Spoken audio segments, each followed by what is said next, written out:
एक औरत अपने ही घर में कैदी बनकर रह रही थी। उसका पति उसके मुंह में लोहे का एक डरावना मुंह बंद पहनाता है जो उसकी जीभ को दबाकर पीछे से ताले से लॉक कर देता है। औरत चुपचाप सब सहती रहती है, लेकिन उसका पति दिन ब दिन और खतरनाक होता जा रहा था।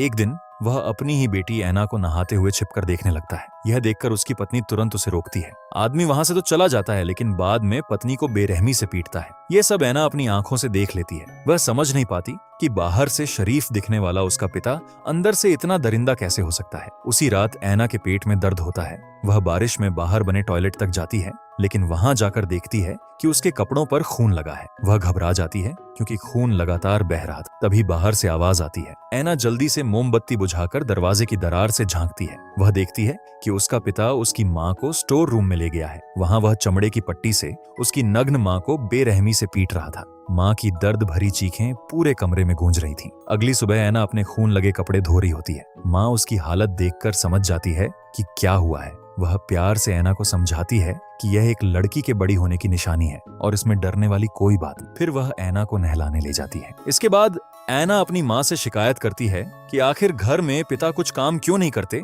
और हमेशा गुस्से में क्यों रहते हैं। तभी अचानक उसका पिता कमरे में घुस आता है। वह माँ को बाहर भेज देता है और ऐना से अकेले बात करने लगता है। डर के मारे ऐना कुछ नहीं बोलती है। तभी पिता जोर से बाहर खड़ी पत्नी से कहता है कि उनकी बेटी अब 20 साल की हो चुकी है और एक औरत बन गई है। उसकी नजरें अब गंदी होने लगी थीं। पत्नी ये सब देखकर अंदर ही अंदर डर से कांपने लगती है। उसे महसूस होने लगता है कि उसके पति के इरादे अब बहुत गंदे हो चुके हैं। धीरे धीरे वह आदमी सारी हदें पार करने लगता है। वह ऐना को जबरदस्ती उसका शरीर साफ करने को कहता है और उसके सामने उसकी माँ की बुराई करता रहता है। वह बार बार ऐना के दिमाग में यह बात डालने की कोशिश करता है कि अब वह बच्ची नहीं रही बल्कि एक जवान औरत बन चुकी है। माँ यह सब देखकर गुस्से में पति से कहती है कि ऐना अभी सिर्फ एक बच्ची है, लेकिन आदमी उसकी बात का मजाक उड़ाता है। पत्नी समझ चुकी थी कि उसका पति अब अपनी ही बेटी के लिए खतरा बन चुका है।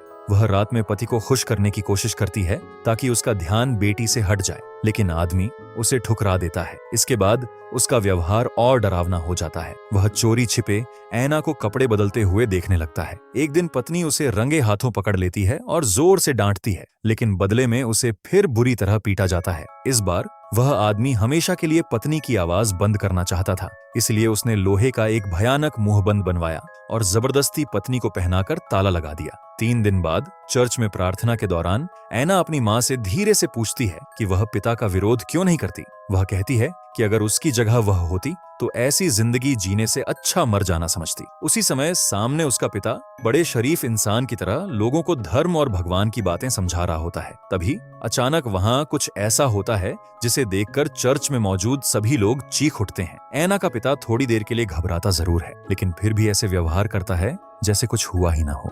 ऐना डर और दुख से कांपती हुई अपने पिता को देखती रहती है। घर लौटने के बाद वह आदमी खुद को कोड़े मारने लगता है और भगवान से माफी मांगता रहता है, जैसे वह खुद को यह यकीन दिलाना चाहता हो कि उसकी पत्नी के साथ जो हुआ उसमें उसकी कोई गलती नहीं थी। सुबह होते ही वह दरिंदा पिता सीधे ऐना के कमरे में पहुंच जाता है। उसके चेहरे पर जरा भी शर्म नहीं थी। वह ऐना से कहता है कि भगवान ने उसके सारे पाप माफ कर दिए हैं। फिर वह ऐना को जबरदस्ती चर्च ले जाने लगता है। उसका इरादा भगवान के सामने अपनी ही बेटी से शादी करने का था। ऐना यह सुनकर पूरी तरह टूट जाती है। वह वहां से भागने की कोशिश करती है, लेकिन कमजोर होने की वजह से अपने पिता का मुकाबला नहीं कर पाती। उसे कंट्रोल में रखने के लिए पिता वही लोहे का मुंह बंद उसके मुंह पर लगा देता है जो कभी उसकी माँ पहनती थी। तभी अचानक ऐना का चचेरा भाई वहां पहुंच जाता है। वह बंदूक निकालकर आदमी के सिर पर तान देता है और उससे चाबी मांगता है। जैसे ही ऐना चाबी लेने आगे बढ़ती है, उसका पिता मौका देखकर हमला कर देता है और उसे मार डालता है। इसके बाद वह ऐना को घसीटते हुए वापस ले जाता है, लेकिन दोपहर में जब पिता सो रहा होता है तब ऐना किसी तरह वहां से भाग निकलती है। वह जानती थी कि अगर पिता ने पकड़ लिया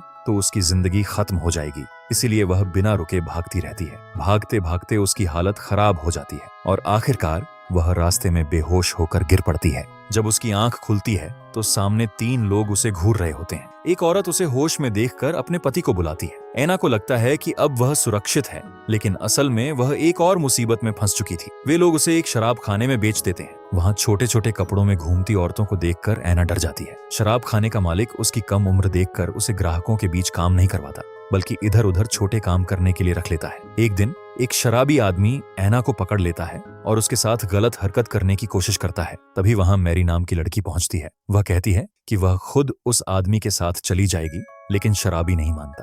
वह जबरदस्ती ऐना को दबाने लगता है। तभी मैरी बंदूक निकालकर उस आदमी को गोली मार देती है। इस घटना से पूरे इलाके में हंगामा मच जाता है। शराब खाने का मालिक लोगों का गुस्सा शांत करने के लिए मैरी को सबके सामने मौत की सजा देने का फैसला करता है। ऐना यह सब देखकर अंदर से टूट जाती है। कई दिनों तक वह ठीक से खाना तक नहीं खाती। समय धीरे धीरे बीतता है और 7 साल गुजर जाते हैं। अब ऐना की वहां एक अच्छी दोस्त बन चुकी थी जिसका नाम एवन था। दोनों अक्सर वहां से भागकर नई जिंदगी शुरू करने के सपने देखा करती थीं। एक दिन शराब खाने में जोरदार झगड़ा शुरू हो जाता है। पता चलता है कि एवन ने एक ग्राहक की जीभ काट ली है। मामला शांत करने के लिए मालिक ग्राहक से पूछता है कि उसे कैसे मनाया जाए। तभी वह आदमी कहता है कि एवन की भी जीभ काट दी जाए। एवन डरकर भागने की कोशिश करती है, लेकिन मालिक उसे पकड़ लेता है और बेरहमी से उसकी जीभ काट देता है।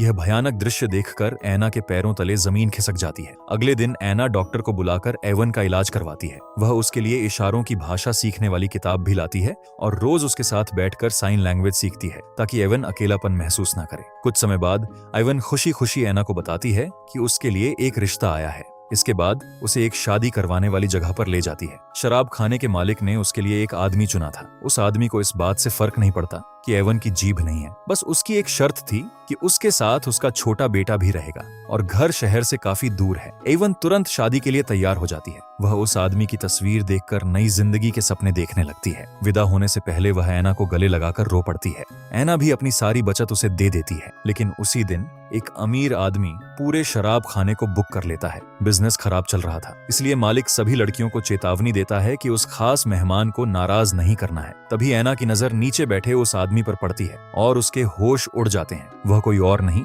बल्कि उसका अपना पिता था। उसने खास तौर पर ऐना को अपने कमरे में बुलाया था। डर से कांपती हुई ऐना कमरे में जाती है। आदमी धीरे धीरे उसकी गर्दन पर 2 तिल को छूता है और समझ जाता है कि यही उसकी भागी हुई बेटी है। फिर वह उसका नकाब हटाता है। अपने पिता को देखकर ऐना डर से कांपने लगती है। आदमी गुस्से में कहता है कि वह इतने सालों से उसे ढूंढ रहा था। जब ऐना उसके साथ जाने से मना करती है तो वह बेल्ट निकालकर उसे मारने लगता है। ऐना जोर जोर से मदद के लिए चिल्लाती है। तभी एवन वहां दौड़कर आती है। वह बिना डरे उस आदमी पर चाकू से हमला कर देती है, लेकिन वार जानलेवा नहीं होता। गुस्से में पागल पिता तुरंत एवन को मार डालता है। इसके बाद जैसे ही वह ऐना की तरफ बढ़ता है, ऐना पूरी ताकत लगाकर उसे धक्का दे देती है। फिर तुरंत पास पड़ा चाकू उठाकर उसके सीने में घोंप देती है। कमरे में हर तरफ अफरा तफरी मच जाती है। स्थिति संभालने के लिए ऐना एक खतरनाक फैसला लेती है। वह चाकू अपने पिता के हाथ में पकड़ा देती है ताकि ऐसा लगे जैसे सब कुछ लड़ाई में हुआ हो। इसके बाद वह एवन के कपड़े पहन लेती है और पूरे कमरे में आग लगा देती है। अब ऐना अपनी पुरानी जिंदगी हमेशा के लिए खत्म करना चाहती थी।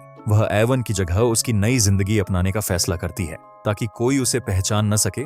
वह एक डॉक्टर के पास जाकर खुद अपनी जीभ कटवा देती है। इसके बाद वह उस आदमी से शादी कर लेती है जिससे एवन की शादी होने वाली थी। धीरे धीरे उसकी जिंदगी बदलने लगती है। उसके पति की पहली पत्नी का एक बेटा पहले से था और बाद में ऐना की एक बेटी भी हो जाती है। काफी समय बाद पहली बार उसे लगता है कि शायद अब उसकी जिंदगी सामान्य हो चुकी है, लेकिन उसकी खुशियां ज्यादा समय तक नहीं टिकती।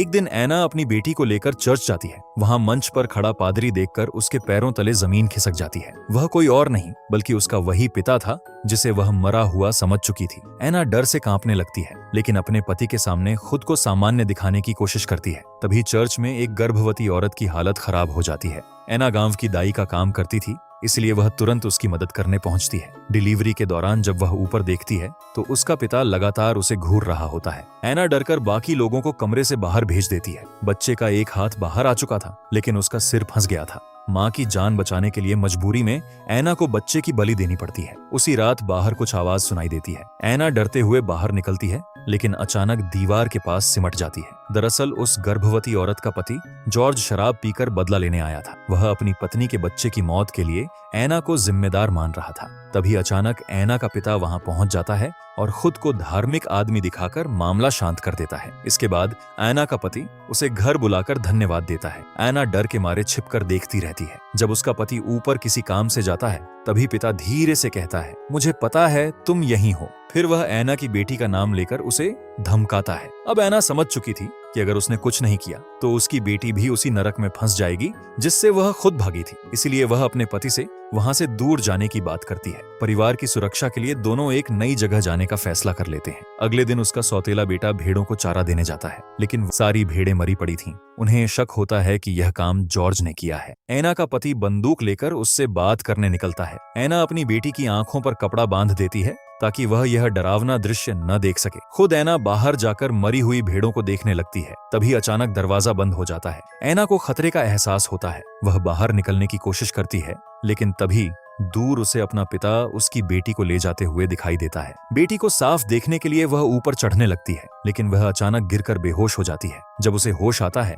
तब तक उसका पति वापस लौट चुका होता है। वह बताता है कि जॉर्ज गांव छोड़कर जा चुका है, लेकिन एना को किसी और बात की चिंता थी। वह सिर्फ अपनी बेटी को ढूंढना चाहती थी। रात में उसकी बेटी सुरक्षित वापस आ जाती है। एना उससे पूछती है कि वह पूरे दिन कहाँ थी। बच्ची जवाब देती है, पादरी अंकल कह रहे थे कि तुम बुरी औरत हो, तुमने किसी को मारा है और अब वो तुम्हें सजा देंगे। यह सुनते ही एना समझ जाती है कि उसका पिता अब उसकी बेटी के दिमाग को भी जहरीला बना रहा है। इस बार एना खुद हमला करने का फैसला करती है। वह घोड़े पर बैठकर पिता को मारने निकल पड़ती है, लेकिन जब वह कमरे में पहुंचती है तो बिस्तर पर सिर्फ उसकी बेटी का खिलौना पड़ा होता है। अचानक उसे कुछ गलत होने का एहसास होता है और वह तेजी से घर की तरफ भागती है। वहां पहुंचकर उसके होश उड़ जाते हैं। उसका पति मर चुका था। मरने से पहले वह एना से कहता है कि बच्चों को लेकर उसके पिता के घर चली जाए। इसके बाद एना दोनों बच्चों को लेकर निकल पड़ती है। रास्ते में अचानक उसके पिता की आवाज सुनाई देती है। एना पेड़ के पीछे छिपकर उस पर गोली चलाने की कोशिश करती है, लेकिन वह बच निकलता है। आगे जाते समय रास्ते में गाड़ी उछलती है और बंदूक नीचे गिर जाती है। जैसे ही उसका बेटा बंदूक उठाने नीचे उतरता है,